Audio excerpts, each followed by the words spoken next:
Chapter 8 Fallible, the network is often wrong. In the Gulag Archipelago, 1973, Alexander Solzhenitsyn chronicles the history of the Soviet labor camps and of the information network that created and sustained them. He was writing partly from bitter personal experience. When Solzhenitsyn served as a captain in the Red Army during World War II, he maintained a private correspondence with a school friend in which he occasionally criticized Stalin. To be on the safe side, he did not mention the dictator by name and spoke only about the man with the mustache. It availed him little. His letters were intercepted and read by the secret police, and in February 1945, while serving on the front line in Germany, he was arrested. He spent the next 8 years in labor camps. Many of Solzhenitsyn's hard-won insights and stories are still relevant to understanding the development of information networks in the 21st century. One story recounts events at a district party conference in Moscow province in the late 1930s, at the height of the Stalinist Great Terror. A call was made to pay tribute to Stalin, and the audience, who of course knew that they were being carefully watched, burst into applause. After 5 minutes of applause, palms were getting sore and raised arms were already aching. And the older people were panting from exhaustion. However, who would dare be the first to stop? Solzhenitsyn explains that NKVD men were standing in the hall applauding and watching to see who quit first. It went on, and on, for 6 minutes, then 8, then 10.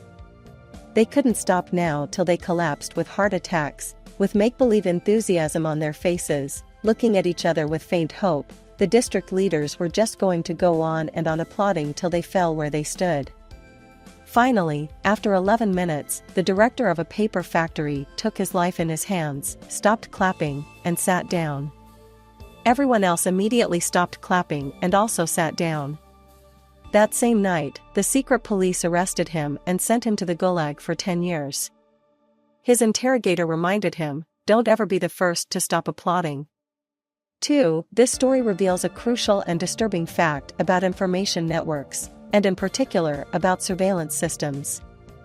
As discussed in previous chapters, contrary to the naive view, information is often used to create order rather than discover truth. On the face of it, Stalin's agents in the Moscow conference used the clapping test as a way to uncover the truth about the audience.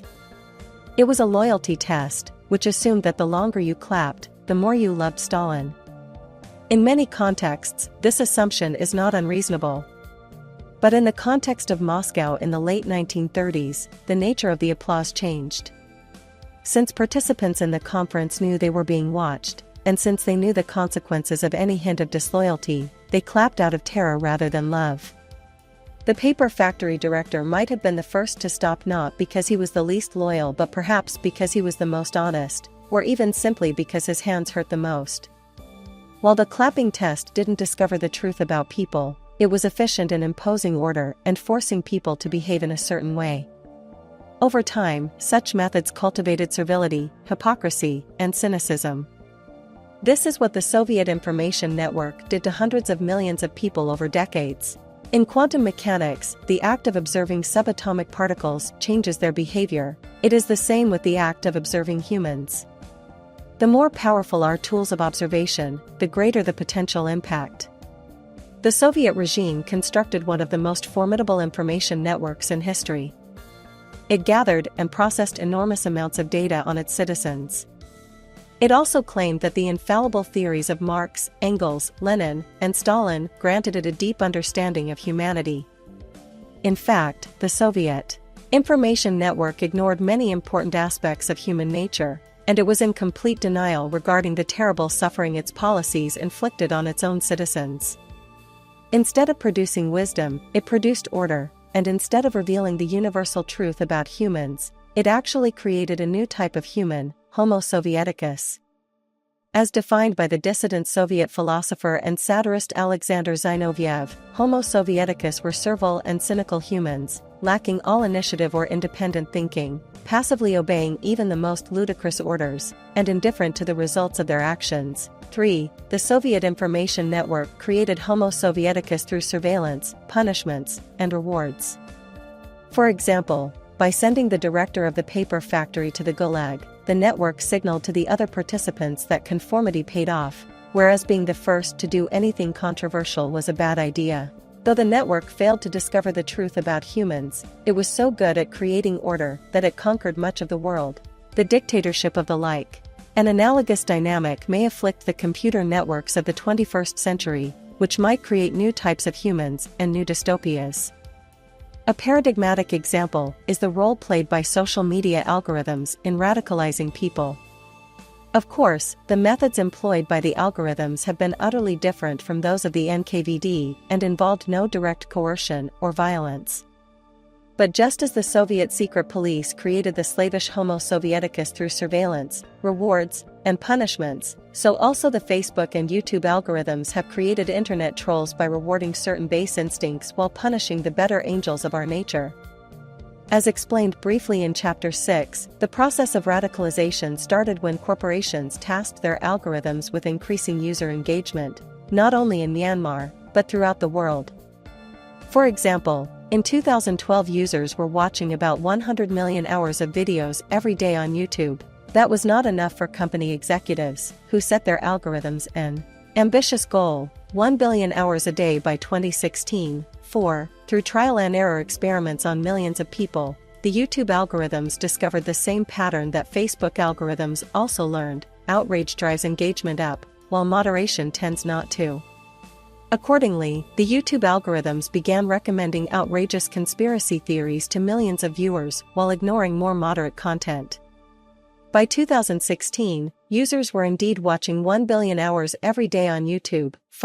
YouTubers who were particularly intent on gaining attention noticed that when they posted an outrageous video full of lies, the algorithm rewarded them by recommending the video to numerous users and increasing the YouTuber's popularity and income.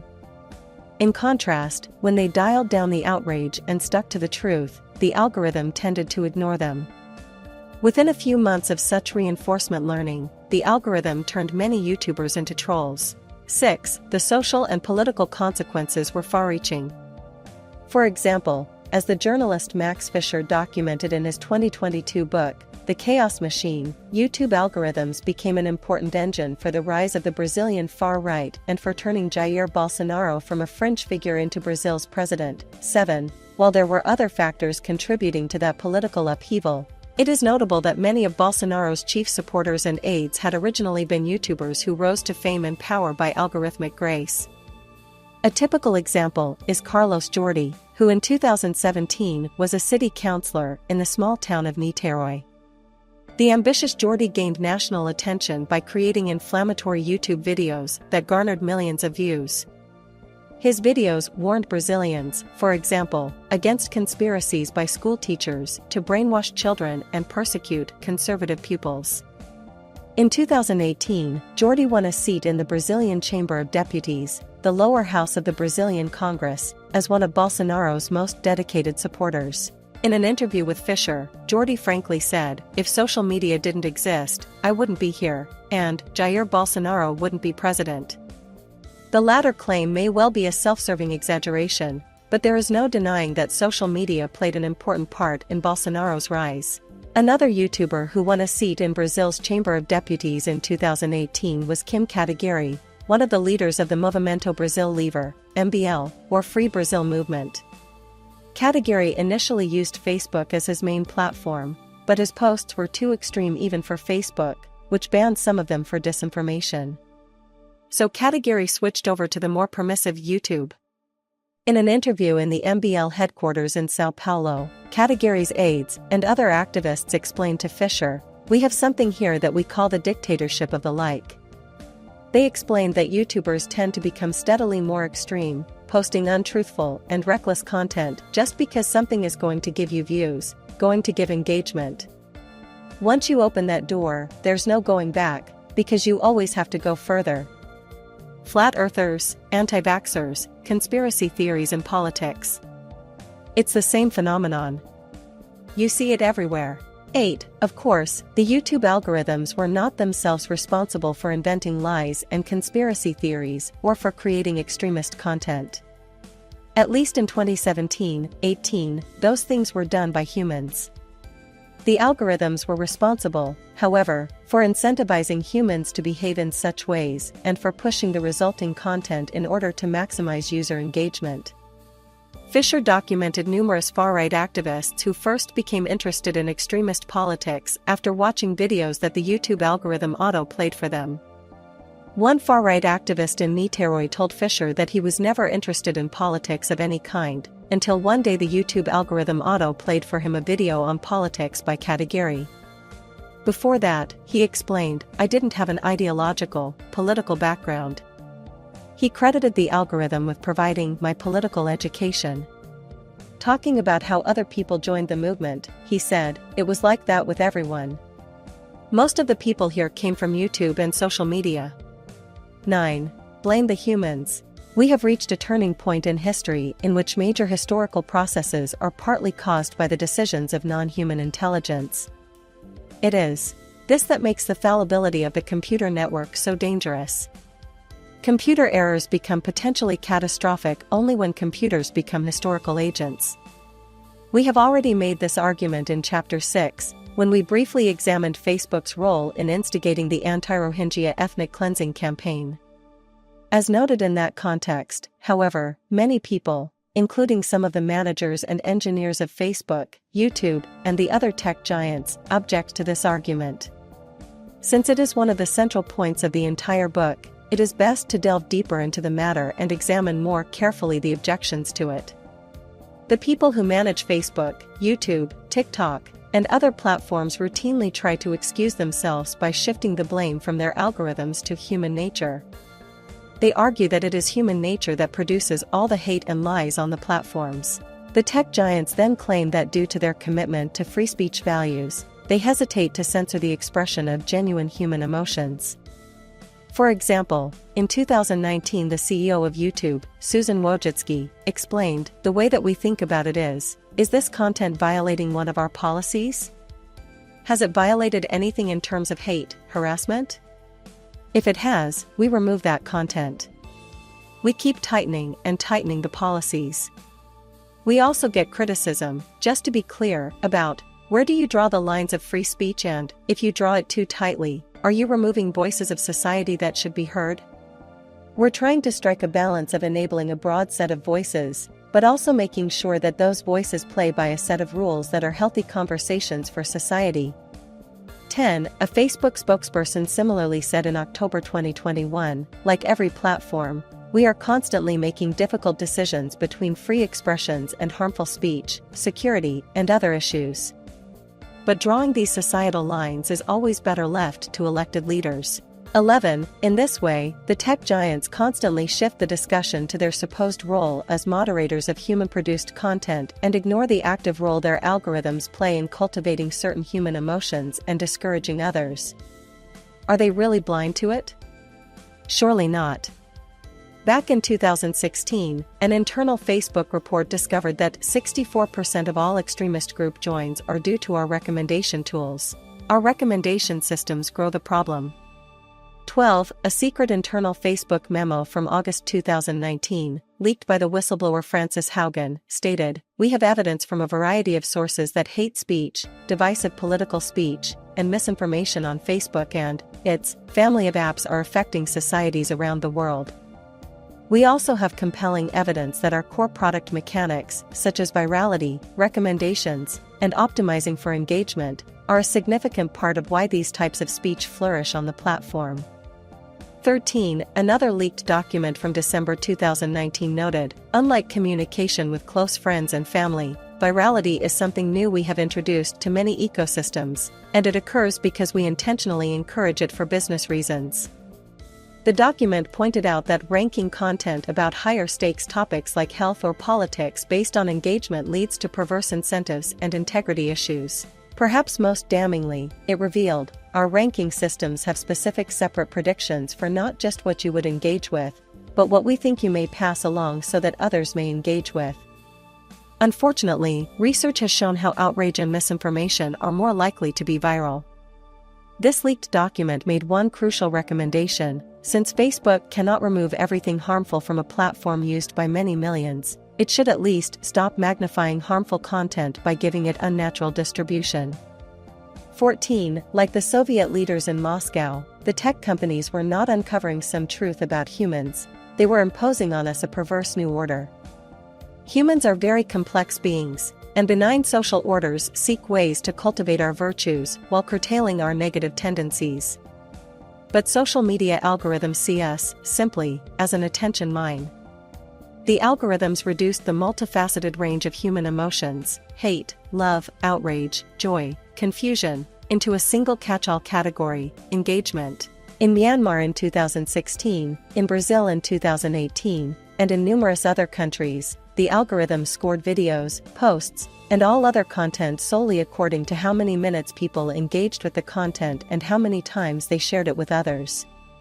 An hour of lies or hatred was ranked higher than 10 minutes of truth or compassion, or an hour of sleep.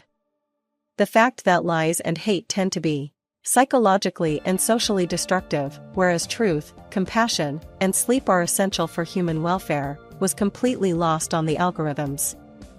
Based on this very narrow understanding of humanity, the algorithms helped to create a new social system that encouraged our basest instincts while discouraging us from realizing the full spectrum of the human potential. As the harmful effects were becoming manifest, the tech giants were repeatedly warned about what was happening, but they failed to step in because of their faith in the naive view of information. As the platforms were overrun by falsehoods and outrage, executives hoped that if more people were enabled to express themselves more freely, truth would eventually prevail. This, however, did not happen. As we have seen again and again throughout history, in a completely free information fight, truth tends to lose. To tilt the balance in favor of truth, networks must develop and maintain strong self-correcting mechanisms that reward truth-telling. These self-correcting mechanisms are costly, but if you want to get the truth, you must invest in them. Silicon Valley thought it was exempt from this historical rule. Social media platforms have been singularly lacking in self-correcting mechanisms. In 2014, Facebook employed just a single Burmese-speaking content moderator to monitor activities in the whole of Myanmar. 15. When observers in Myanmar began warning Facebook that it needed to invest more in moderating content, Facebook ignored them. For example, Puent Thun, a Burmese-American engineer and telecom executive who grew up in rural Myanmar, wrote to Facebook executives repeatedly about the danger. In an email from July 5, 2014, 2 years before the ethnic cleansing campaign began, she issued a prophetic warning. Tragically, FB in Burma is used like radio in Rwanda during the dark days of genocide. Facebook took no action. Even after the attacks on the Rohingya intensified and Facebook faced a storm of criticism, it still refused to hire people with expert local knowledge to curate content. Thus, when informed that hate-mongers in Myanmar were using the Burmese word Kailar as a racist slur for the Rohingya, Facebook reacted in April 2017 by banning from the platform any posts that used the word. This revealed Facebook's utter lack of knowledge about local conditions and the Burmese language. In Burmese, Kailar is a racist slur only in specific contexts. In other contexts, it is an entirely innocent term. The Burmese word for chair is Kailar Tang, and the word for chickpea is Kailar Pay. As Puent Thun wrote to Facebook in June 2017, banning the term Kailar from the platform is like banning the letters hell from hello. 16. Facebook continued to ignore the need for local expertise.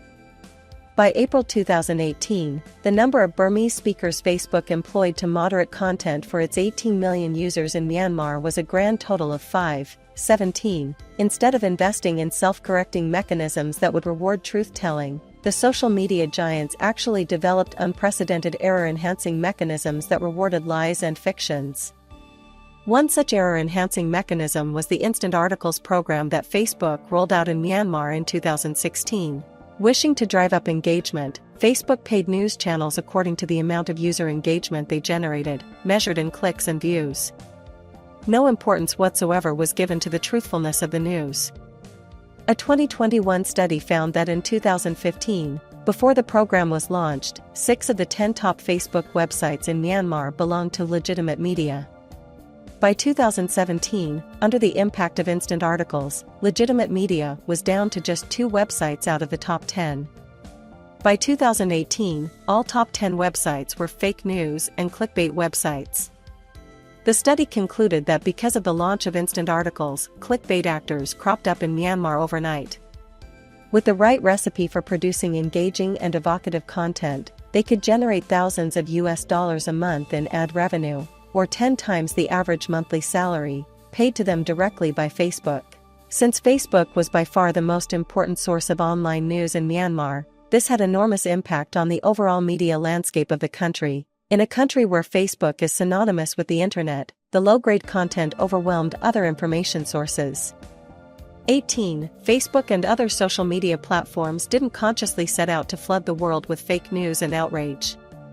But by telling their algorithms to maximize user engagement, this is exactly what they perpetrated. Reflecting on the Myanmar tragedy, Puent Tun wrote to me in July 2023, "I naively used to believe that social media could elevate human consciousness and spread the perspective of common humanity through interconnected prefrontal cortexes in billions of human beings. What I realize is that the social media companies are not incentivized to interconnect prefrontal cortexes.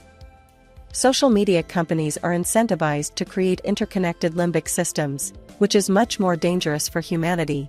The alignment problem.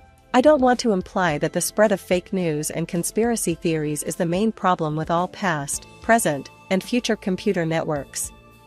YouTube, Facebook, and other social media platforms claim that since 2018, they have been tweaking their algorithms to make them more socially responsible.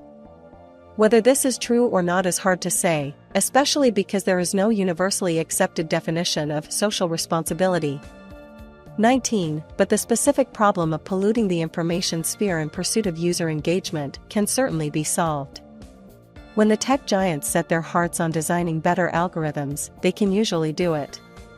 Around 2005, the profusion of spam threatened to make the use of email impossible. Powerful algorithms were developed to address the problem. By 2015, Google claimed its Gmail algorithm had a 99.9% success rate in blocking genuine spam, while only 1% of legitimate emails were erroneously labeled as such. 20. We also shouldn't discount the huge social benefits that YouTube, Facebook, and other social media platforms have brought. To be clear, most YouTube videos and Facebook posts have not been fake news and genocidal incitements. Social media has been more than helpful in connecting people, giving voice to previously disenfranchised groups, and organizing valuable new movements and communities. 21. It has also encouraged an unprecedented wave of human creativity. In the days when television was the dominant medium, viewers were often denigrated as couch potatoes, passive consumers of content that a few gifted artists produced. Facebook, YouTube, and other social media platforms inspired the couch potatoes to get up and start creating. Most of the content on social media, at least until the rise of powerful generative AI, has been produced by the users themselves, and their cats and dogs, rather than by a limited professional class. I, too, routinely use YouTube and Facebook to connect with people, and I am grateful to social media for connecting me with my husband, whom I met on one of the first LGBTQ social media platforms back in 2002. Social media has done wonders for dispersed minorities like LGBTQ people. Few gay boys are born to a gay family in a gay neighborhood, and in the days before the internet, simply finding one another posed a big challenge, unless you moved to one of the handful of tolerant metropolises that had a gay subculture. Growing up in a small homophobic town in Israel in the 1980s and early 1990s, I didn't know a single openly gay man. Social media in the late 1990s and early 2000s provided an unprecedented and almost magical way for members of the dispersed LGBTQ community to find one another and connect. And yet I have devoted so much attention to the social media user engagement debacle because it exemplifies a much bigger problem afflicting computers, the alignment problem.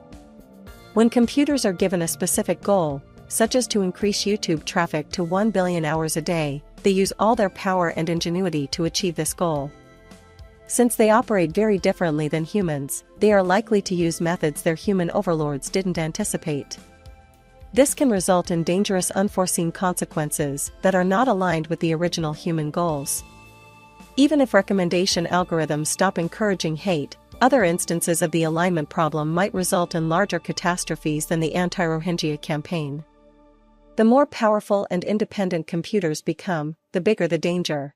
Of course, the alignment problem is neither new nor unique to algorithms. It bedeviled humanity for thousands of years before the invention of computers.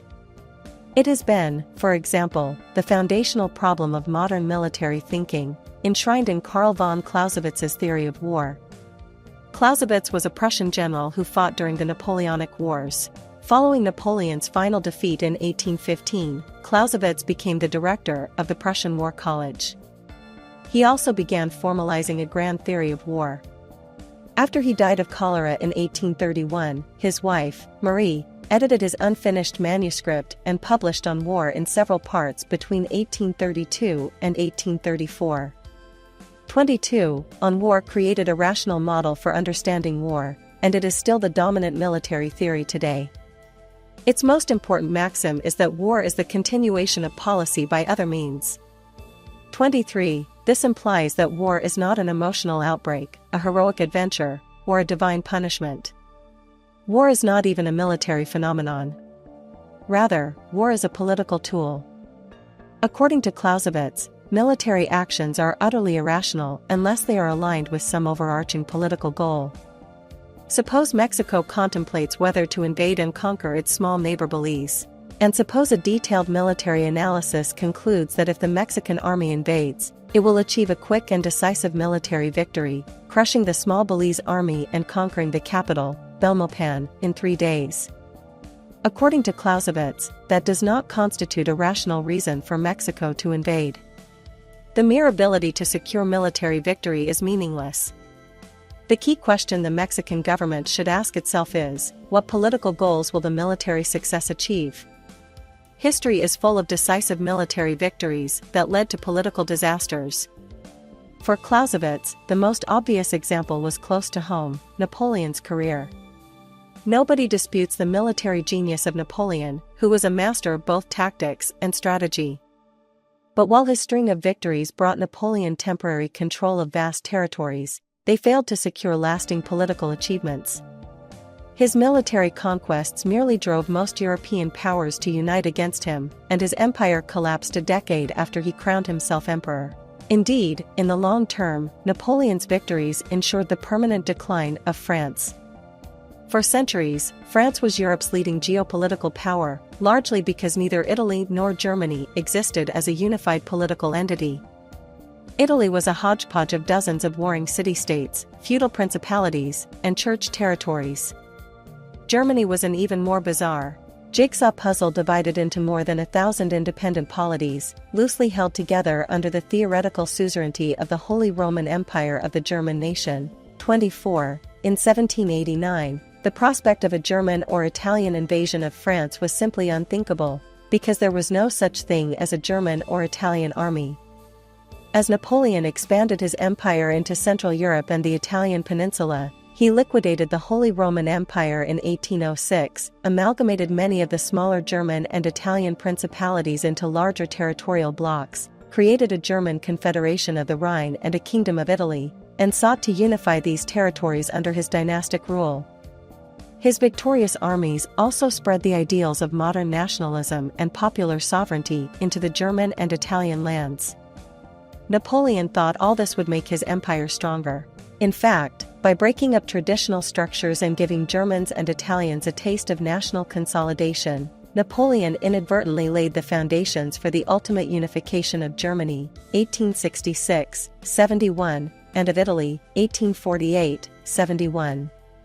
These twin processes of national unification were sealed by the German victory over France in the Franco-Prussian War of 1870-71. Faced with two newly unified and fervently nationalistic powers on its eastern border, France never regained its position of dominance. A more recent example of military victory leading to political defeat was provided by the American invasion of Iraq in 2003. The Americans won every major military engagement, but failed to achieve any of their long-term political aims. Their military victory didn't establish a friendly regime in Iraq, or a favorable geopolitical order in the Middle East. The real winner of the war was Iran. American military victory turned Iraq from Iran's traditional foe into Iran's vassal, thereby greatly weakening the American position in the Middle East while making Iran the regional hegemon. 25. Both Napoleon and George W. Bush fell victim to the alignment problem. Their short-term military goals were misaligned with their country's long-term geopolitical goals. We can understand the whole of Clausewitz's On War as a warning that maximizing victory is as short-sighted a goal as maximizing user engagement. According to the Clausewitzian model, only once the political goal is clear can armies decide on a military strategy that will hopefully achieve it. From the overall strategy, lower-ranking officers can then derive tactical goals. The model constructs a clear hierarchy between long-term policy, medium-term strategy, and short-term tactics. Tactics are considered rational only if they are aligned with some strategic goal, and strategy is considered rational only if it is aligned with some political goal. Even local tactical decisions of a lowly company commander must serve the war's ultimate political goal. Suppose that during the American occupation of Iraq an American company comes under intense fire from a nearby mosque. The company commander has several different tactical decisions to choose from. He might order the company to retreat. He might order the company to storm the mosque. He might order one of his supporting tanks to blow up the mosque. What should the company commander do? From a purely military perspective, it might seem best for the commander to order his tank to blow up the mosque. This would capitalize on the tactical advantage that the Americans enjoyed in terms of firepower, avoid risking the lives of his own soldiers, and achieve a decisive tactical victory. However, from a political perspective, this might be the worst decision the commander could make. Footage of an American tank destroying a mosque would galvanize Iraqi public opinion against the Americans and create outrage throughout the wider Muslim world. Storming the mosque might also be a political mistake, because it too could create resentment among Iraqis, while the cost in American lives could weaken support for the war among American voters. Given the political war aims of the United States, retreating and conceding tactical defeat might well be the most rational decision. For Clausewitz, then, rationality means alignment. Pursuing tactical or strategic victories that are misaligned with political goals is irrational. The problem is that the bureaucratic nature of armies makes them highly susceptible to such irrationality. As discussed in Chapter 3, by dividing reality into separate drawers, bureaucracy encourages the pursuit of narrow goals even when this harms the greater good. Bureaucrats tasked with accomplishing a narrow mission may be ignorant of the wider impact of their actions, and it has always been tricky to ensure that their actions remain aligned with the greater good of society. When armies operate along bureaucratic lines, as all modern armies do, it creates a huge gap between a captain commanding a company in the field and the president formulating long-term policy in a distant office. The captain is prone to make decisions that seem reasonable on the ground but that actually undermine the war's ultimate goal. We see, then, that the alignment problem has long predated the computer revolution and that the difficulties encountered by builders of present-day information empires are not unlike those that bedeviled previous would-be conquerors. Nevertheless, computers do change the nature of the alignment problem in important ways. No matter how difficult it used to be to ensure that human bureaucrats and soldiers remain aligned with society's long-term goals, it is going to be even harder to ensure the alignment of algorithmic bureaucrats and autonomous weapon systems. The paperclip Napoleon. One reason why the alignment problem is particularly dangerous in the context of the computer network is that this network is likely to become far more powerful than any previous human bureaucracy. A misalignment in the goals of superintelligent computers might result in a catastrophe of unprecedented magnitude. In his 2014 book, Superintelligence, the philosopher Nick Bostrom illustrated the danger using a thought experiment, which is reminiscent of Goethe's Sorcerer's Apprentice. Bostrom asks us to imagine that a paperclip factory buys a superintelligent computer and that the factory's human manager gives the computer a seemingly simple task: produce as many paper clips as possible. In pursuit of this goal, the paperclip computer conquers the whole of planet Earth, kills all the humans, sends expeditions to take over additional planets, and uses the enormous resources it acquires to fill the entire galaxy with paperclip factories. The point of the thought experiment is that the computer did exactly what it was told, just like the enchanted broomstick in Goethe's poem. Realizing that it needed electricity, steel, land, and other resources to build more factories and produce more paper clips, and realizing that humans are unlikely to give up these resources, the superintelligent computer eliminated all humans in its single-minded pursuit of its given goal. 26. Bostrom's point was that the problem with computers isn't that they are particularly evil but that they are particularly powerful. And the more powerful the computer, the more careful we need to be about defining its goal in a way that precisely aligns with our ultimate goals. If we define a misaligned goal to a pocket calculator, the consequences are trivial. But if we define a misaligned goal to a superintelligent machine, the consequences could be dystopian. The paperclip thought experiment may sound outlandish and utterly disconnected from reality. But if Silicon Valley managers had paid attention when Bostrom published it in 2014, perhaps they would have been more careful before instructing their algorithms to maximize user engagement. The Facebook and YouTube algorithms behaved exactly like Bostrom's imaginary algorithm. When told to maximize paperclip production, the algorithm sought to convert the entire physical universe into paper clips, even if it meant destroying human civilization. When told to maximize user engagement, the Facebook and YouTube algorithms sought to convert the entire social universe into user engagement, even if it meant doing harm to the social fabric of Myanmar, Brazil, and many other countries. Bostrom's thought experiment highlights a second reason why the alignment problem is more urgent in the case of computers. Because they are inorganic entities, they are likely to adopt strategies that would never occur to any human and that we are therefore ill-equipped to foresee and forestall. Here's one example. In 2016, Dario Amodei was working on a project called Universe, trying to develop a general-purpose AI that could play hundreds of different computer games. The AI competed well in various car races, so Amodei next tried it on a boat race. Inexplicably, the AI steered its boat right into a harbor and then sailed in endless circles in and out of the harbor. It took Amodei considerable time to understand what went wrong. The problem occurred because initially Amodei wasn't sure how to tell the AI that its goal was to win the race.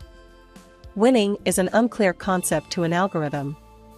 Translating win the race into computer language would have required Amodei to formalize complex concepts like track position and placement among the other boats in the race. So instead, Amodei took the easy way and told the boat to maximize its score. He assumed that the score was a good proxy for winning the race. After all, it worked with the car races.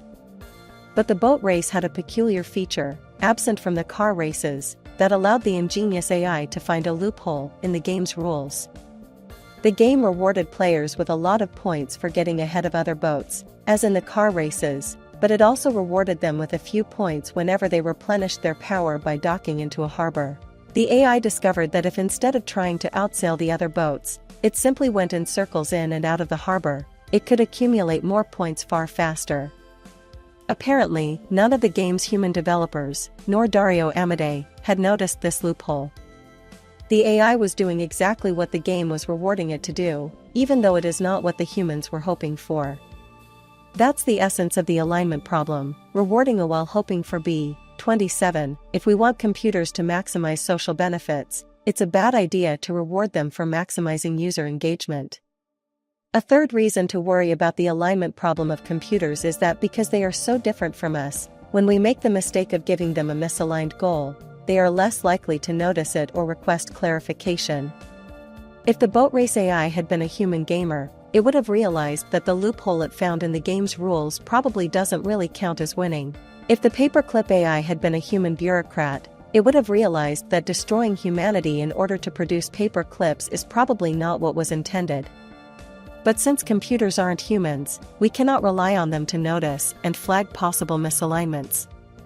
In the 2010s, the YouTube and Facebook management teams were bombarded with warnings from their human employees, as well as from outside observers, about the harm being done by the algorithms, but the algorithms themselves never raised the alarm. 28. As we give algorithms greater and greater power over healthcare, education, law enforcement, and numerous other fields, the alignment problem will loom ever larger. If we don't find ways to solve it, the consequences will be far worse than algorithms racking up points by sailing boats in circles. The Corsican connection. How to solve the alignment problem. In theory, when humans create a computer network, they must define for it an ultimate goal, which the computers are never allowed to change or ignore. Then, even if computers become so powerful that we lose control over them, we can rest assured that their immense power will benefit rather than harm us. Unless, of course, it turned out that we defined a harmful or vague goal. And there's the rub. In the case of human networks, we rely on self-correcting mechanisms to periodically review and revise our goals, so setting the wrong goal is not the end of the world. But since the computer network might escape our control, if we set it the wrong goal, we might discover our mistake when we are no longer able to correct it. Some might hope that through a careful process of deliberation, we might be able to define in advance the right goals for the computer network. This, however, is a very dangerous delusion. To understand why it is impossible to agree in advance on the ultimate goals of the computer network, let's revisit Clausewitz's war theory. There is one fatal flaw in the way he equates rationality with alignment. While Clausewitzian theory demands that all actions be aligned with the ultimate goal, it offers no rational way to define such a goal. Consider Napoleon's life and military career. What should have been his ultimate goal? Given the prevailing cultural atmosphere of France circa 1800, we can think of several alternatives for ultimate goal that might have occurred to Napoleon. 1. Making France the dominant power in Europe, secure against any future attack by Britain, the Habsburg Empire, Russia, a unified Germany, or a unified Italy. 2. Creating a new multi-ethnic empire ruled by Napoleon's family, which would include not only France, but also many additional territories both in Europe and overseas. 3. Achieving everlasting glory for himself personally, so that even centuries after his death billions of people will know the name Napoleon and admire his genius. 4. Securing the redemption of his everlasting soul, and gaining entry to heaven after his death. 5. Spreading the universal ideals of the French Revolution, and helping to protect freedom, equality, and human rights throughout Europe and the world. Many self-styled rationalists tend to argue that Napoleon should have made it his life's mission to achieve the first goal, securing French domination in Europe. But why? Remember that for Clausewitz, rationality means alignment. A tactical maneuver is rational if, and only if, it is aligned with some higher strategic goal, which should in turn be aligned with an even higher political goal. But where does this chain of goals ultimately start? How can we determine the ultimate goal that justifies all the strategic subgoals and tactical steps derived from it? Such an ultimate goal by definition cannot be aligned with anything higher than itself, because there is nothing higher. What then makes it rational to place France at the top of the goal hierarchy, rather than Napoleon's family, Napoleon's fame, Napoleon's soul, or universal human rights? Clausewitz provides no answer. One might argue that goal number 4, securing the redemption of his everlasting soul, cannot be a serious candidate for an ultimate rational goal, because it is based on a belief in mythology. But the same argument can be leveled at all the other goals. Everlasting souls are an intersubjective invention that exists only in people's minds, and exactly the same is true of nations and human rights. Why should Napoleon care about the mythical France any more than about his mythical soul? Indeed, for most of his youth, Napoleon didn't even consider himself French. He was born Napoleon di Bonaparte on Corsica, to a family of Italian emigrants. For 500 years, Corsica was ruled by the Italian city-state of Genoa, where many of Napoleon's ancestors lived. It was only in 1768, a year before Napoleon's birth, that Genoa ceded the island to France. Corsican nationalists resisted being handed over to France and rose in rebellion. Only after their defeat in 1770 did Corsica formally become a French province.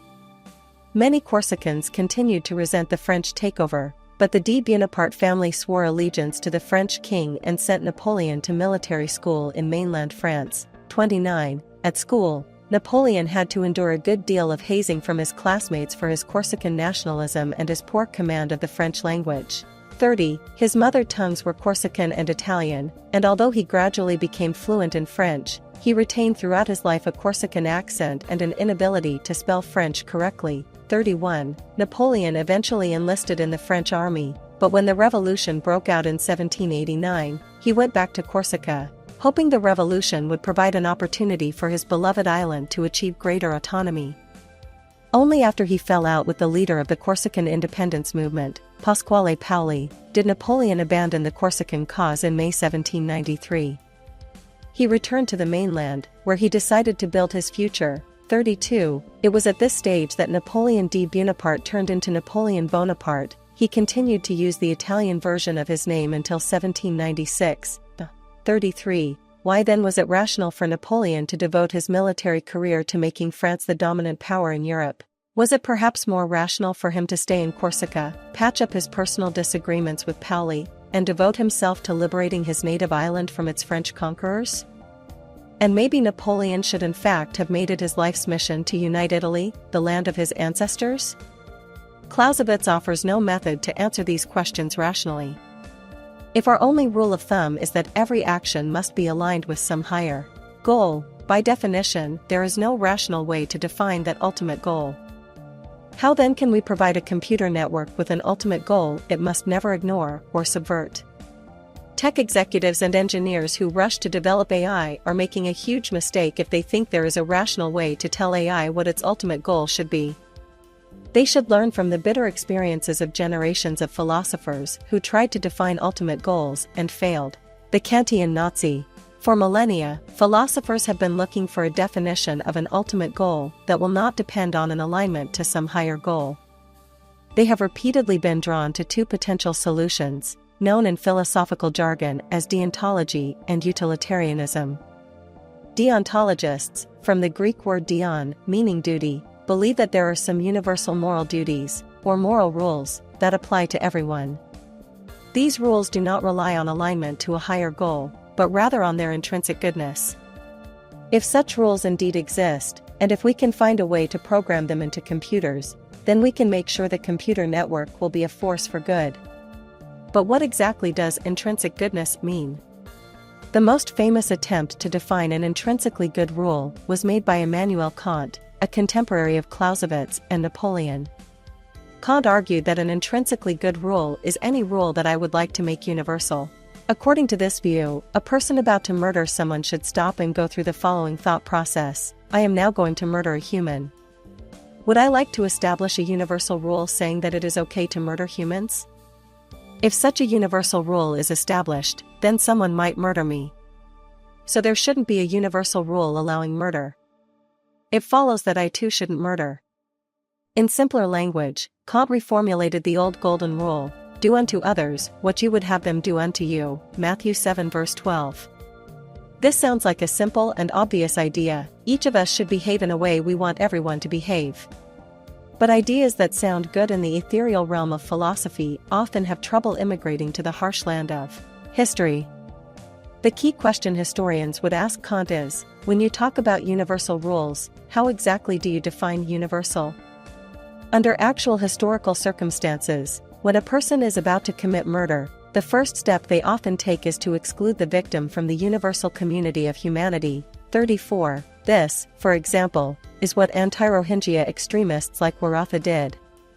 As a Buddhist monk, Waratha was certainly against murdering humans. But he didn't think this universal rule applied to killing Rohingya, who were seen as subhuman. In posts and interviews, he repeatedly compared them to beasts, snakes, mad dogs, wolves, jackals, and other dangerous animals. 35. On October 30, 2017, at the height of the anti-Rohingya violence, another, more senior Buddhist monk preached a sermon to military officers in which he justified violence against the Rohingya by telling the officers that non-Buddhists were not fully human. 36. As a thought experiment, imagine a meeting between Immanuel Kant and Adolf Eichmann, who, by the way, considered himself a Kantian. 37. As Eichmann signs an order sending another trainload of Jews to Auschwitz, Kant tells him, "You are about to murder thousands of humans." Would you like to establish a universal rule saying it is okay to murder humans? If you do that, you and your family might also be murdered. Eichmann replies, "No, I am not about to murder thousands of humans. I am about to murder thousands of Jews." If you ask me whether I would like to establish a universal rule saying it is okay to murder Jews, then I am all for it. As for myself and my family, there is no risk that this universal rule would lead to us being murdered. We aren't Jews. One potential Kantian reply to Eichmann is that when we define entities, we must always use the most universal definition applicable. If an entity can be defined as either a Jew or a human, we should use the more universal term human. However, the whole point of Nazi ideology was to deny the humanity of Jews. In addition, note that Jews are not just humans. They are also animals, and they are also organisms. Since animals and organisms are obviously more universal categories than human, if you follow the Kantian argument to its logical conclusion, it might push us to adopt an extreme vegan position. Since we are organisms, does it mean we should object to the killing of any organism, down even to tomatoes or amoebas? In history, many if not most conflicts concern the definition of identities. Everybody accepts that murder is wrong, but thinks that only killing members of the in-group qualifies as murder, whereas killing someone from an out-group is not. But the in-groups and out-groups are intersubjective entities, whose definition usually depends on some mythology. Deontologists who pursue universal rational rules often end up the captives of local myths. This problem with deontology is especially critical if we try to dictate universal deontologist rules, not to humans, but to computers. Computers aren't even organic. So if they follow a rule of do unto others what you would have them do unto you, why should they be concerned about killing organisms like humans? A Kantian computer that doesn't want to be killed has no reason to object to a universal rule saying it is okay to kill organisms. Such a rule does not endanger the non-organic computer. Alternatively, being inorganic entities, computers may have no qualms about dying. As far as we can tell, death is an organic phenomenon and may be inapplicable to inorganic entities. When ancient Assyrians talked about killing documents, that was just a metaphor. If computers are more like documents than like organisms, and don't care about being killed, would we like a Kantian computer to conclude that killing humans is therefore fine? Is there a way to define whom computers should care about, without getting bogged down by some intersubjective myth? The most obvious suggestion is to tell computers that they must care about any entity capable of suffering. While suffering is often caused by belief in local intersubjective myths, suffering itself is nonetheless a universal reality. Therefore, using the capacity to suffer in order to define the critical in-group grounds morality in an objective and universal reality. A self-driving car should avoid killing all humans, whether Buddhist or Muslim, French or Italian, and should also avoid killing dogs and cats, and any sentient robots that might one day exist. We may even refine this rule, instructing the car to care about different beings in direct proportion to their capacity to suffer. If the car has to choose between killing a human and killing a cat, it should drive over the cat, because presumably the cat has a lesser capacity to suffer. But if we go in that direction, we inadvertently desert the deontologist camp and find ourselves in the camp of their rivals, the utilitarians. The calculus of suffering. Whereas deontologists struggle to find universal rules that are intrinsically good, utilitarians judge actions by their impact on suffering and happiness. The English philosopher Jeremy Bentham, another contemporary of Napoleon, Clausewitz, and Kant, said that the only rational ultimate goal is to minimize suffering in the world and maximize happiness.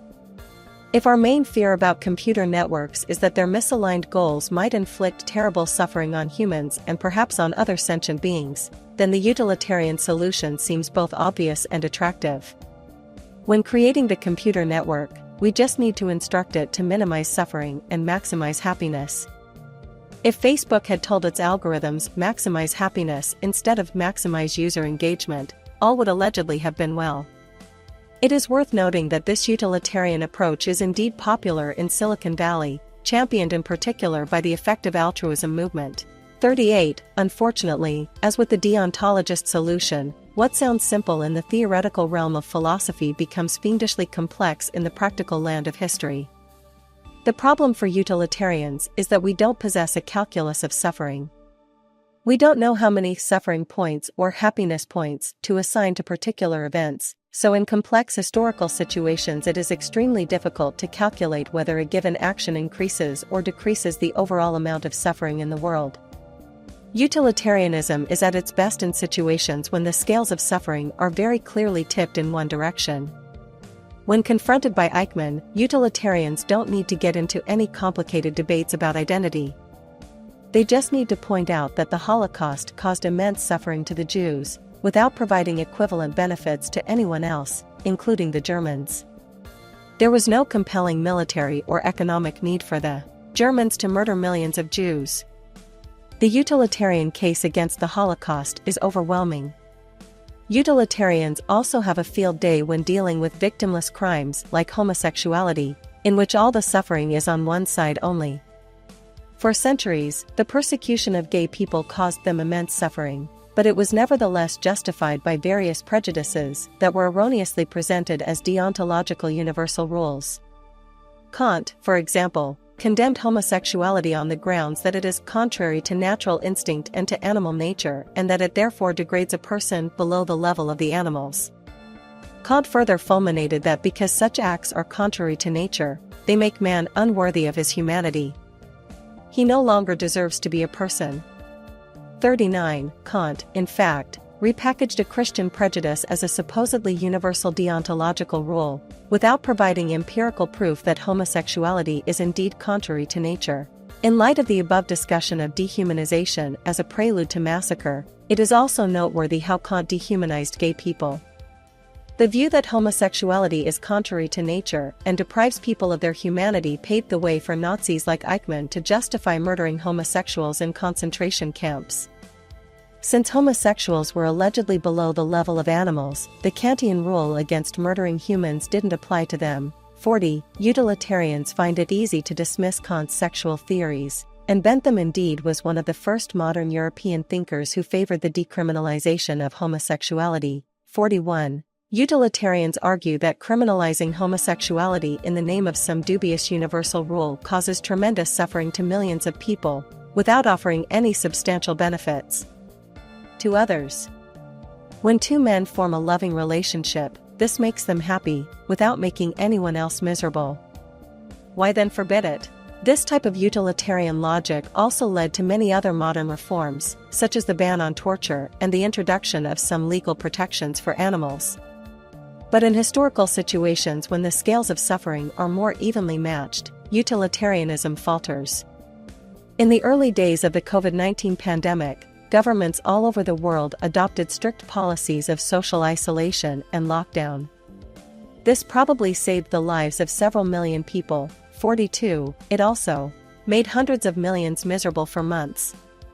Moreover, it might have indirectly caused numerous deaths, for example by increasing the incidence of murderous domestic violence. 43. Or by making it more difficult for people to diagnose and treat other dangerous illnesses, like cancer. 44. Can anyone calculate the total impact of the lockdown policies and determine whether they increased or decreased the suffering in the world? This may sound like a perfect task for a relentless computer network. But how would the computer network decide how many misery points to allocate to being locked down with 3 kids in a 2-bedroom apartment for a month? Is that 60 misery points or 600? And how many points to allot to a cancer patient who died because she missed her chemotherapy treatments? Is that 60,000 misery points or 600,000? And what if she would have died of cancer anyway, and the chemo would merely have extended her life by 5 agonizing months? Should the computers value 5 months of living with extreme pain as a net gain or a net loss for the sum total of suffering in the world? And how would the computer network evaluate the suffering caused by less tangible things, such as the knowledge of our own mortality? If a religious myth promises us that we will never really die, because after death our eternal soul will go to heaven, does that make us truly happy or just delusional? Is death the deep cause of our misery, or does our misery stem from our attempts to deny death? If someone loses their religious faith and comes to terms with their mortality, should the computer network see this as a net loss or a net gain? What about even more complicated historical events, like the American invasion of Iraq? The Americans were well aware that their invasion would cause tremendous suffering for millions of people. But in the long run, they argued, the benefits of bringing freedom and democracy to Iraq would outweigh the costs. Can the computer network calculate whether this argument was sound? Even if it was theoretically plausible, in practice, the Americans failed to establish a stable democracy in Iraq. Does that mean that their attempt was wrong in the first place? Just as deontologists trying to answer the question of identity are pushed to adopt utilitarian ideas, so utilitarians stymied by the lack of a suffering calculus often end up adopting a deontologist position. They uphold general rules like avoid wars of aggression or protect human rights, even though they cannot show that following these rules always reduces the sum total of suffering in the world. History provides them only with a vague impression that following these rules tends to reduce suffering. And when some of these general rules clash, for example, when contemplating launching a war of aggression in order to protect human rights, utilitarianism doesn't offer much practical help. Not even the most powerful computer network can perform the necessary calculations. Accordingly, while utilitarianism promises a rational, and even mathematical, way to align every action with the ultimate good, in practice it may well produce just another mythology. Communist true believers confronted by the horrors of Stalinism often replied that the happiness that future generations would experience under real socialism would redeem any short-term misery in the gulags. Libertarians, when asked about the immediate social harms of unrestricted free speech or the total abolition of taxes, express a similar faith that future benefits will outweigh any short-term damage.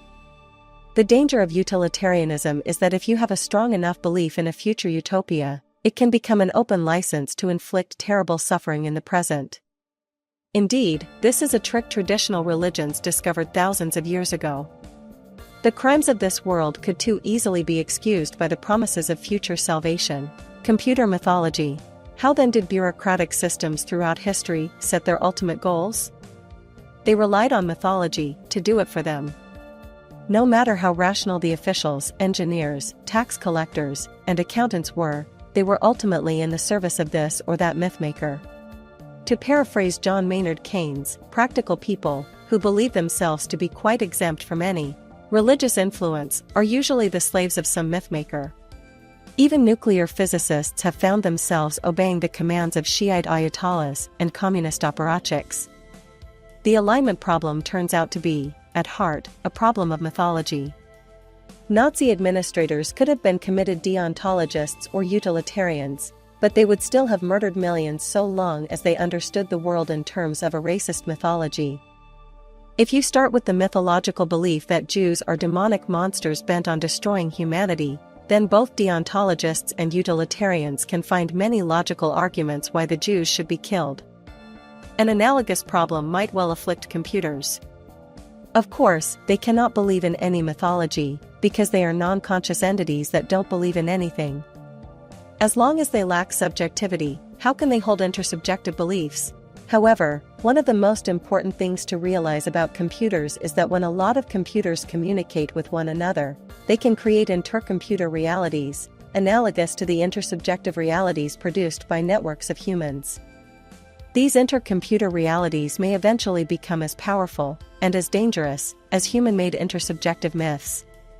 This is a very complicated argument, but it is another of the central arguments of the book, so let's go over it carefully. First, let's try to understand what intercomputer realities are. As an initial example, consider a one-player computer game.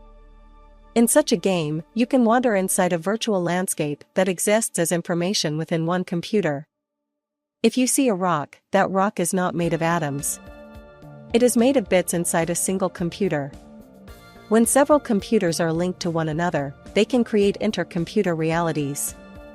Several players using different computers can wander together inside a common virtual landscape. If they see a rock, that rock is made of bits in several computers. 45. Just as intersubjective realities like money and gods can influence the physical reality outside people's minds, so intercomputer realities can influence reality outside the computers.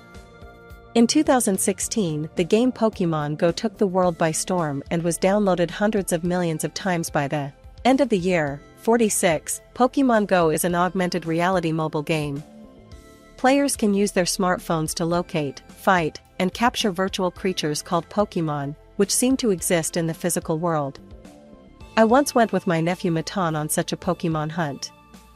Walking around his neighborhood, I saw only houses, trees, rocks, cars, people, cats, dogs, and pigeons. I didn't see any Pokémon, because I didn't have a smartphone. But Matan, looking around through his smartphone lens, could see Pokemon standing on a rock or hiding behind a tree. Though I couldn't see the creatures, they were obviously not confined to Matan's smartphone, because other people could see them too. For example, we encountered 2 other kids who were hunting the same Pokemon. If Matan managed to capture a Pokemon, the other kids could immediately observe what happened. The Pokemon were intercomputer entities. They existed as bits in a computer network rather than as atoms in the physical world, but they could nevertheless interact with the physical world and influence it, as it were, in various ways. Now let's examine a more consequential example of intercomputer realities. Consider the rank that a website gets in a Google search. When we Google for news, flight tickets, or restaurant recommendations, one website appears at the top of the first Google page, whereas another is relegated to the middle of the 50th page. What exactly is this Google rank, and how is it determined? The Google algorithm determines the website's Google rank by assigning points to various parameters, such as how many people visit the website and how many other websites link to it.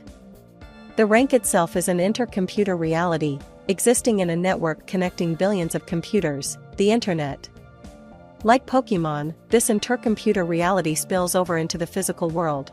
For a news outlet, a travel agency, or a restaurant, it matters a great deal whether its website appears at the top of the first Google page or in the middle of the 50th page. 47. Since the Google rank is so important, people use all kinds of tricks to manipulate the Google algorithm to give their website a higher rank.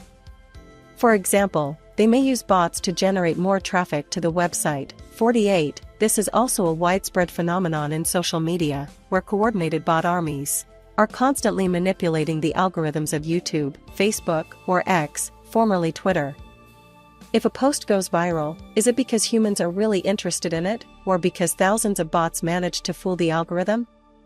49. Intercomputer realities like Pokemon and Google ranks are analogous to intersubjective realities like the sanctity that humans ascribe to temples and cities. I lived much of my life in one of the holiest places on earth, the city of Jerusalem. Objectively, it is an ordinary place. As you walk around Jerusalem, you see houses, trees, rocks, cars, people, cats, dogs, and pigeons, as in any other city. But many people nevertheless imagine it to be an extraordinary place, full of gods, angels, and holy stones. They believe in this so strongly that they sometimes fight over possession of the city or of specific holy buildings and sacred stones, most notably the Holy Rock, located under the Dome of the Rock on Temple Mount. The Palestinian philosopher Sari Nusseibeh observed that Jews and Muslims, acting on religious beliefs and backed up by nuclear capabilities, are poised to engage in history's worst ever massacre of human beings, over a rock. 50. They don't fight over the atoms that compose the rock, they fight over its sanctity, a bit like kids fighting over a Pokemon. The sanctity of the Holy Rock, and of Jerusalem generally, is an intersubjective phenomenon that exists in the communication network connecting many human minds. For thousands of years, wars were fought over intersubjective entities like holy rocks. In the 21st century, we might see wars fought over intercomputer entities. If this sounds like science fiction, consider potential developments in the financial system. As computers become more intelligent and more creative, they are likely to create new intercomputer financial devices. Gold coins and dollars are intersubjective entities. Cryptocurrencies like Bitcoin are midway between intersubjective and intercomputer. The idea behind them was invented by humans, and their value still depends on human beliefs, but they cannot exist outside the computer network. In addition, they are increasingly traded by algorithms so that their value depends on the calculations of algorithms and not just on human beliefs. What if in 10 or 50 years computers create a new kind of cryptocurrency or some other financial device that becomes a vital tool for trading and investing, and a potential source for political crises and conflicts? Recall that the 2007-8 global financial crisis was instigated by collateralized debt obligations. These financial devices were invented by a handful of mathematicians, and investment was kids, and were almost unintelligible for most humans, including regulators. This led to an oversight failure and to a global catastrophe. 51. Computers may well create financial devices that will be orders of magnitude more complex than CDOs, and that will be intelligible only to other computers. The result could be a financial and political crisis even worse than that of 2007. 8. Throughout history, economics and politics required that we understand the intersubjective realities invented by people, like religions, nations, and currencies. Someone who wanted to understand American politics had to take into account intersubjective realities like Christianity and CDOs. Increasingly, however, understanding American politics will necessitate understanding intercomputer realities ranging from AI-generated cults and currencies to AI-run political parties and even fully incorporated AIs. The U.S. legal system already recognizes corporations as legal persons that possess rights such as freedom of speech.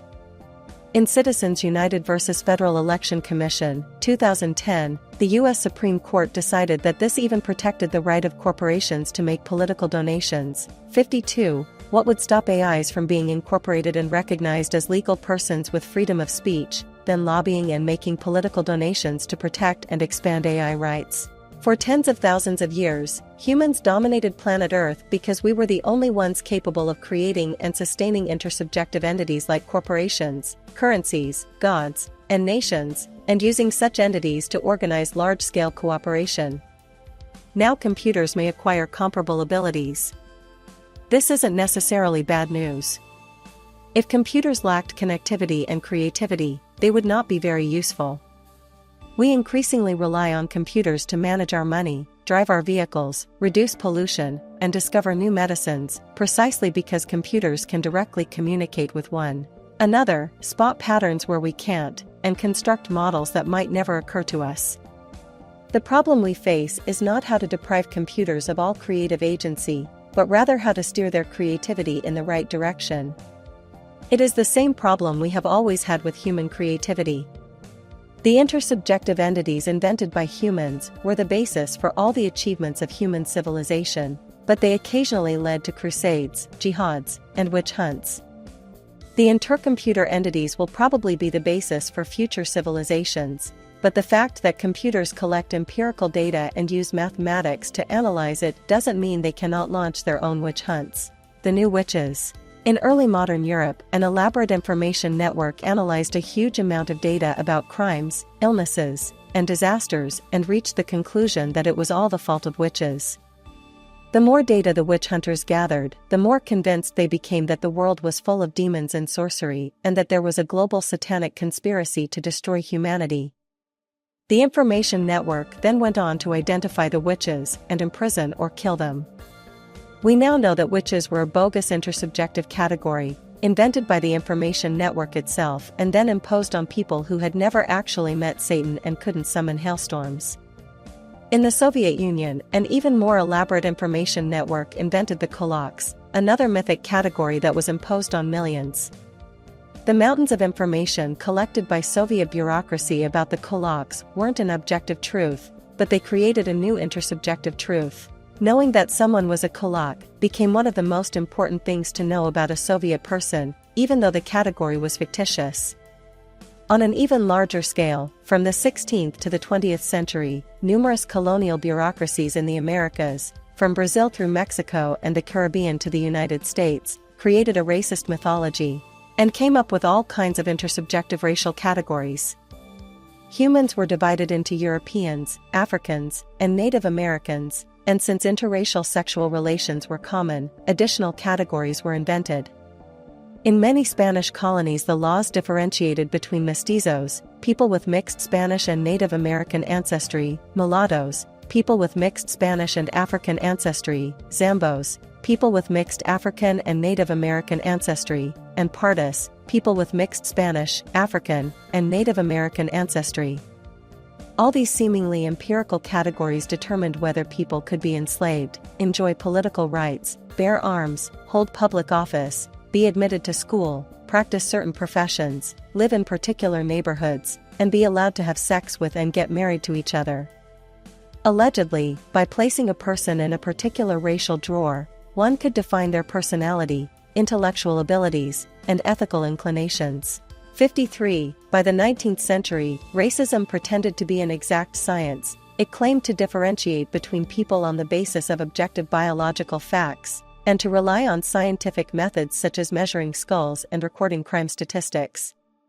But the cloud of numbers and categories was just a smokescreen for absurd intersubjective myths. The fact that somebody had a Native American grandmother or an African father didn't, of course, reveal anything about their intelligence, kindness, or honesty. These bogus categories didn't discover or describe any truth about humans, they imposed an oppressive, mythological order on them. As computers replace humans in more and more bureaucracies, from tax collection and healthcare to security and justice, they too may create a mythology and impose it on us with unprecedented efficiency. In a world ruled by paper documents, bureaucrats had difficulty policing racial borderlines or tracking everyone's exact ancestry. People could get false documents. A Zambo could move to another town and pretend to be a Pardo. A black person could sometimes pass as white. Similarly, in the Soviet Union, Kulak children occasionally managed to falsify their papers to get a good job or a place in college. In Nazi Europe, Jews could sometimes adopt an Aryan identity. But it would be much harder to game the system in a world ruled by computers that can read irises and DNA rather than paper documents.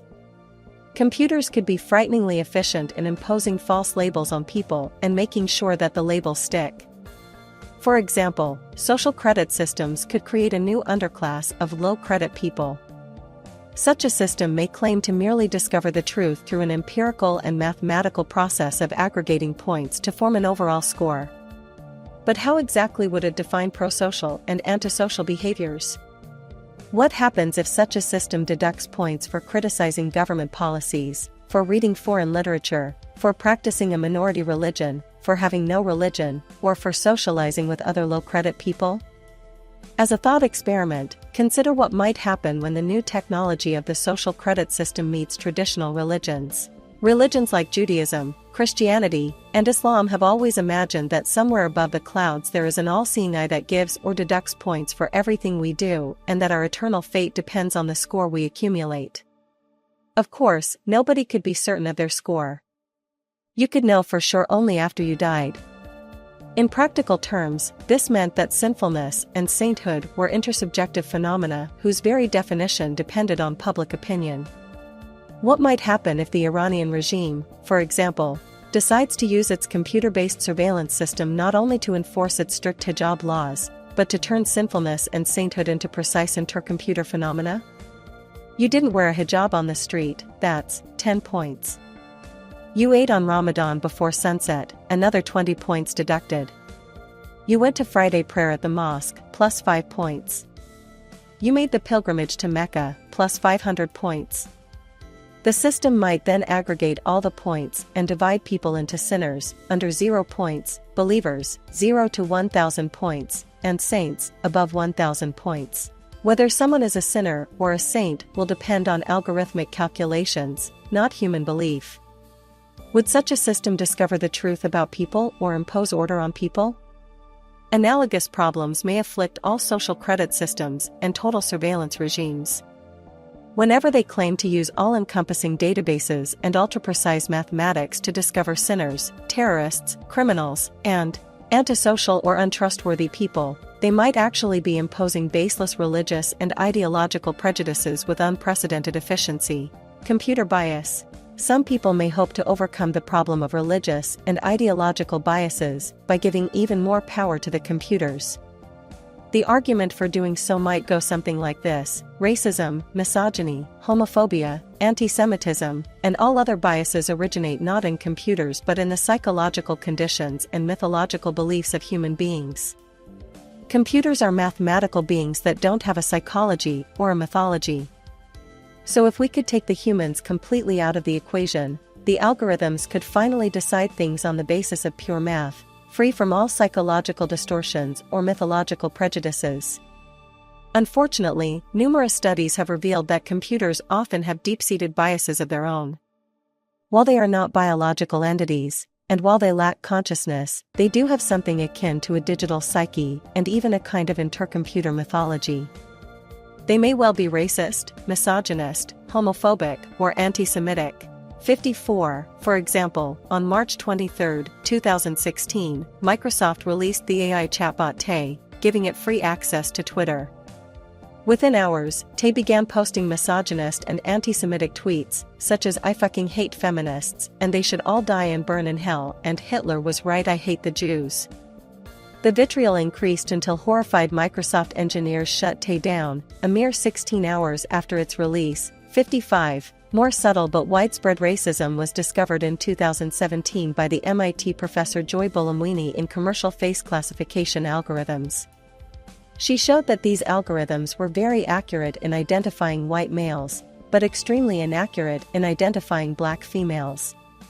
For example, the IBM algorithm erred only 0.3% of the time in identifying the gender of light-skinned males, but 34.7% of the time when trying to identify the gender of dark-skinned females.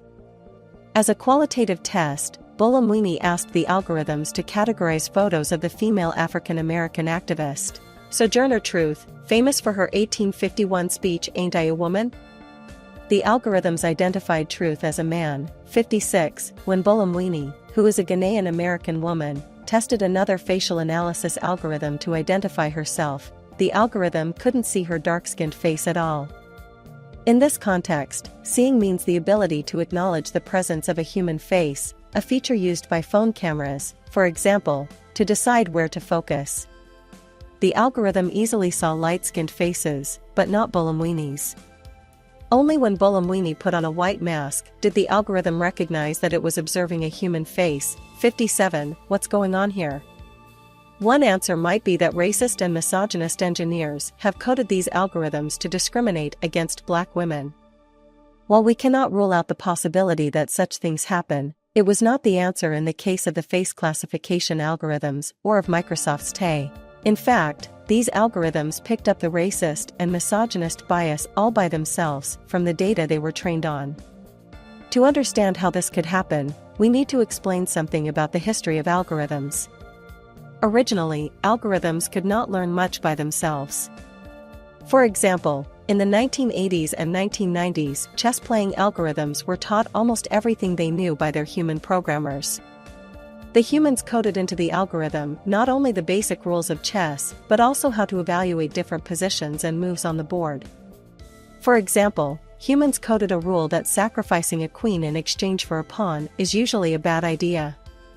These early algorithms managed to defeat human chess masters only because the algorithms could calculate many more moves and evaluate many more positions than a human could. But the algorithm's abilities remained limited. Since they relied on humans to tell them all the secrets of the game, if the human coders didn't know something, the algorithms they produced were also unlikely to know it. 58. As the field of machine learning developed, algorithms gained more independence. The fundamental principle of machine learning is that algorithms can teach themselves new things by interacting with the world, just as humans do, thereby producing a fully fledged artificial intelligence. The terminology is not always consistent, but generally speaking, for something to be acknowledged as an AI, it needs the capacity to learn new things by itself, rather than just follow the instructions of its original human creators. Present-day chess-playing AI is taught nothing except the basic rules of the game. It learns everything else by itself, either by analyzing databases of prior games or by playing new games and learning from experience. 59. AI is not a dumb automaton that repeats the same movements again and again irrespective of the results. Rather, it is equipped with strong self-correcting mechanisms, which allow it to learn from its own mistakes. This means that AI begins its life as a baby algorithm that has a lot of potential and computing power but doesn't actually know much. The AI's human parents give it only the capacity to learn and access to a world of data. They then let the baby algorithm explore the world. Like organic newborns, baby algorithms learn by spotting patterns in the data to which they have access. If I touch fire, it hurts. If I cry, mom comes. If I sacrifice a queen for a pawn, I probably lose the game. By finding patterns in the data, the baby algorithm learns more, including many things that its human parents don't know. 60. Yet databases come with biases. The face classification algorithms studied by Joy Buolamwini were trained on data sets of tagged online photos, such as the labeled faces in the Wild database. The photos in that database were taken mainly from online news articles. Since white males dominate the news, 78% of the photos in the database were of males, and 84% were of white people. George W. Bush appeared 530 times, more than twice as many times as all black women combined, 61. Another database prepared by a U.S. government agency was more than 75% male, was almost 80% light-skinned, and had just 4.4% dark-skinned females, 62. No wonder the algorithms trained on such data sets were excellent at identifying white men but lousy at identifying black women.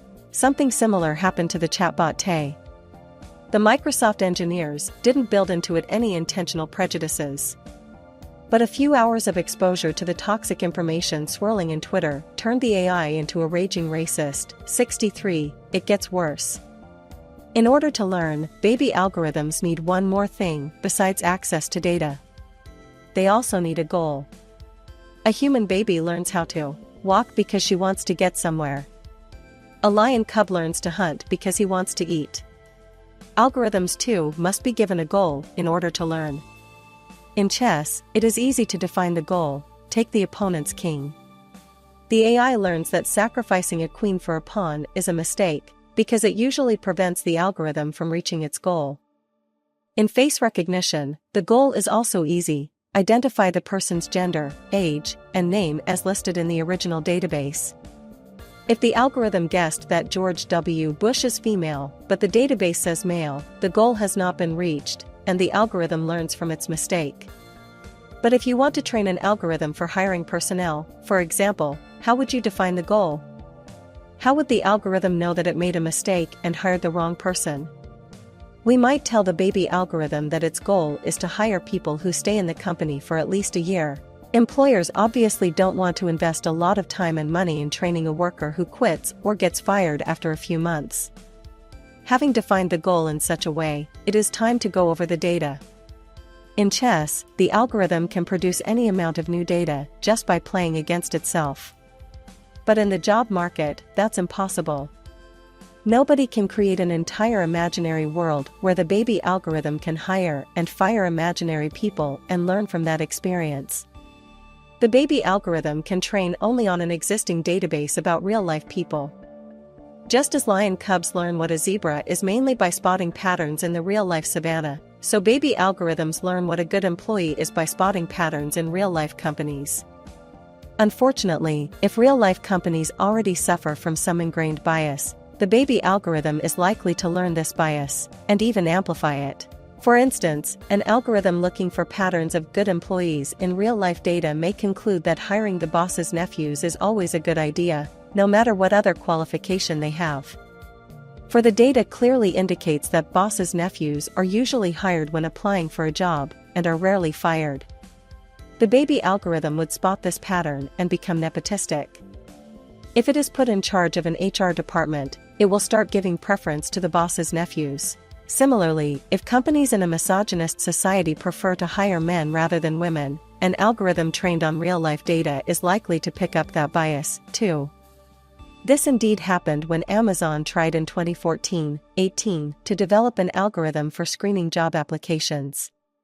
Learning from previous successful and unsuccessful applications, the algorithm began to systematically downgrade applications simply for containing the word women or coming from graduates of women's colleges. Since existing data showed that in the past such applications had less chance of succeeding, the algorithm developed a bias against them. The algorithm thought it had simply discovered an objective truth about the world: applicants who graduate from women's colleges are less qualified. In fact, it just internalized and imposed a misogynist bias. Amazon tried and failed to fix the problem and ultimately scrapped the project. 64. The database on which an AI is trained is a bit like a human's childhood. Childhood experiences, traumas, and fairy tales stay with us throughout our lives. AIs too have childhood experiences. Algorithms might even infect one another with their biases, just as humans do. Consider a future society in which algorithms are ubiquitous and used not just to screen job applicants, but also to recommend to people what to study in college. Suppose that due to a pre-existing misogynist bias, 80% of jobs in engineering are given to men. In this society, an algorithm that hires new engineers is not only likely to copy this pre-existing bias, but also to infect the college recommendation algorithms with the same bias. A young woman entering college may be discouraged from studying engineering, because the existing data indicates she is less likely to eventually get a job. What began as a human intersubjective myth that women aren't good at engineering might morph into an intercomputer myth. If we don't get rid of the bias at the very beginning, computers may well perpetuate and magnify it. 65. But getting rid of algorithmic bias might be as difficult as ridding ourselves of our human biases. Once an algorithm has been trained, it takes a lot of time and effort to untrain it. We might decide to just dump the biased algorithm and train an altogether new algorithm on a new set of less biased data. But where on earth can we find a set of totally unbiased data? 66. Many of the algorithmic biases surveyed in this and previous chapters share the same fundamental problem. The computer thinks it has discovered some truth about humans, when in fact it has imposed order on them. A social media algorithm thinks it has discovered that humans like outrage, when in fact it is the algorithm itself that conditioned humans to produce and consume more outrage. Such biases result, on the one hand, from the computers discounting the full spectrum of human abilities and, on the other hand, from the computers discounting their own power to influence humans. Even if computers observe that almost all humans behave in a particular way, it doesn't mean humans are bound to behave like that. Maybe it just means that the computers themselves are rewarding such behavior while punishing and blocking alternatives. For computers to have a more accurate and responsible view of the world, they need to take into account their own power and impact. And for that to happen, the humans who currently engineer computers need to accept that they are not manufacturing new tools. They are unleashing new kinds of independent agents, and potentially even new kinds of gods. The new gods? In God, Human, Animal, Machine, the philosopher Megan Ojiblin demonstrates how the way we understand computers is heavily influenced by traditional mythologies. In particular, she stresses the similarities between the omniscient and unfathomable God of Judeo-Christian theology and present-day AIs whose decisions seem to us both infallible and inscrutable. 67. This may present humans with a dangerous temptation. We saw in Chapter 4 that already thousands of years ago humans dreamed about finding an infallible information technology to shield us from human corruption and error. Holy books were an audacious attempt to craft such a technology, but they backfired. Since the book couldn't interpret itself, a human institution had to be built to interpret the sacred words and adapt them to changing circumstances. Different humans interpreted the holy book in different ways, thereby reopening the door to corruption and error. But in contrast to the holy book, computers can adapt themselves to changing circumstances and also interpret their decisions and ideas for us. Some humans may consequently conclude that the quest for an infallible technology has finally succeeded and that we should treat computers as a holy book that can talk to us and interpret itself, without any need of an intervening human institution. This would be an extremely hazardous gamble. When certain interpretations of scriptures have occasionally caused disasters such as witch hunts and wars of religion, humans have always been able to change their beliefs. When the human imagination summoned a belligerent and hate-filled God, we retained the power to rid ourselves of it and imagine a more tolerant deity. But algorithms are independent agents, and they are already taking power away from us. If they cause disaster, simply changing our beliefs about them will not necessarily stop them. And it is highly likely that if computers are entrusted with power, they will indeed cause disasters, for they are fallible. When we say that computers are fallible, it means far more than that they make the occasional factual mistake or wrong decision. More important, like the human network before it, the computer network might fail to find the right balance between truth and order. By creating and imposing on us powerful intercomputer myths, the computer network could cause historical calamities that would dwarf the early modern European witch hunts or Stalin's collectivization. Consider a network of billions of interacting computers that accumulates a stupendous amount of information about the world. As they pursue various goals, the networked computers develop a common model of the world that helps them communicate and cooperate. This shared model will probably be full of errors, fictions, and lacunae, and be a mythology rather than a truthful account of the universe. One example is a social credit system that divides humans into bogus categories, determined not by a human rationale like racism, but by some unfathomable computer logic. We may come into contact with this mythology every day of our lives, since it would guide the numerous decisions computers make about us. But because this mythical model would be created by inorganic entities in order to coordinate actions with other inorganic entities, it might owe nothing to the old biological dramas and might be totally alien to us. 68. As noted in Chapter 2, large-scale societies cannot exist without some mythology, but that doesn't mean all mythologies are equal. To guard against errors and excesses, some mythologies have acknowledged their own fallible origin and included a self-correcting mechanism allowing humans to question and change the mythology. That's the model of the US Constitution, for example. But how can humans probe and correct a computer mythology we don't understand? One potential guardrail is to train computers to be aware of their own fallibility. As Socrates taught, being able to say, "I don't know," is an essential step on the path to wisdom. And this is true of computer wisdom no less than of human wisdom. The first lesson that every algorithm should learn is that it might make mistakes. Baby algorithms should learn to doubt themselves, to signal uncertainty, and to obey the precautionary principle. This is not impossible. Engineers are already making considerable headway in encouraging AI to express self-doubt, ask for feedback, and admit its mistakes. 69. Yet no matter how aware algorithms are of their own fallibility, we should keep humans in the loop, too. Given the pace at which AI is developing, it is simply impossible to anticipate how it will evolve and to place guardrails against all future potential hazards. This is a key difference between AI and previous existential threats like nuclear technology. The latter presented humankind with a few easily anticipated doomsday scenarios, most obviously an all-out nuclear war. This meant that it was feasible to conceptualize the danger in advance and explore ways to mitigate it. In contrast, AI presents us with countless doomsday scenarios. Some are relatively easy to grasp, such as terrorists using AI to produce biological weapons of mass destruction. Some are more difficult to grasp, such as AI creating new psychological weapons of mass destruction. And some may be utterly beyond the human imagination, because they emanate from the calculations of an alien intelligence.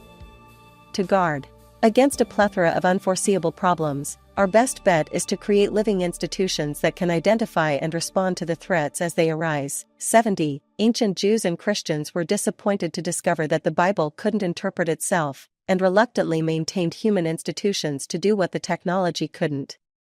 In the 21st century, we are in an almost opposite situation. We devised a technology that can interpret itself, but precisely for this reason, we had better create human institutions to monitor it carefully. To conclude, the new computer network will not necessarily be either bad or good. All we know for sure is that it will be alien and it will be fallible. We therefore need to build institutions that will be able to check not just familiar human weaknesses like greed and hatred but also radically alien errors. There is no technological solution to this problem. It is, rather, a political challenge. Do we have the political will to deal with it? Modern humanity has created two main types of political systems, large-scale democracy and large-scale totalitarianism. Part 3 examines how each of these systems may deal with a radically alien and fallible computer network.